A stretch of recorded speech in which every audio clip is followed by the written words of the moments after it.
Recently college street যাওয়ার পর এই ডায়েরিসগুলো পারচেস করেছিলাম একটা দোকান থেকে। তো এটা তোমরা এই কন্ট্যাক্ট নাম্বারটাতে ফোন করলে তো তোমরা এটা বাই করতে পারো। তো পেপারের কোয়ালিটিগুলো তোমরা দেখে নাও কতটা ভালো। এই ফার্স্টে যে খাতাটা দেখাচ্ছি এটা একটা ক্যানভাস পেপারের খাতা। তো ক্যানভাসের কোয়ালিটিগুলো খুবই সুন্দর।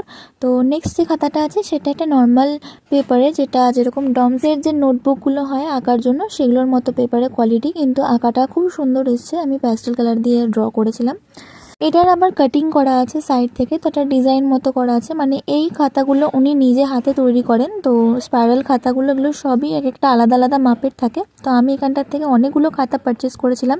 এখানটাতে আমার বাবাটা কারুকার্য করেছে, এখানটাতে লাইন টেনে উনি কিছুটা আঁকার চেষ্টা করছিল। তো এই খাতাটারও পেপারটা আগের খাতাটার মতোই সেম পেপার। তো সেম পেপার, জাস্ট সাইজটা ডিফারেন্ট। তো এখান থেকে একটা ডায়েরি পারচেস করেছিলাম। তো পুরো ডায়েরির মতো দেখতে হলো, এটা ডায়েরি নয়, এটা একটা আঁকার খাতা। তো এখানে আমি অনেকগুলো ছবি এঁকেছি, তবে ছবিগুলো রং করার পরে নেক্সট আপডেটটা তোমাদের সাথে পরে ভিডিওতে শেয়ার করে দেবো। তো আজকের জন্য এইটুকুই, এই কেনাকাটাই করেছিলাম। নেক্সট ভিডিওতে আরও কিছু শেয়ার করতে চলেছি। টাটা।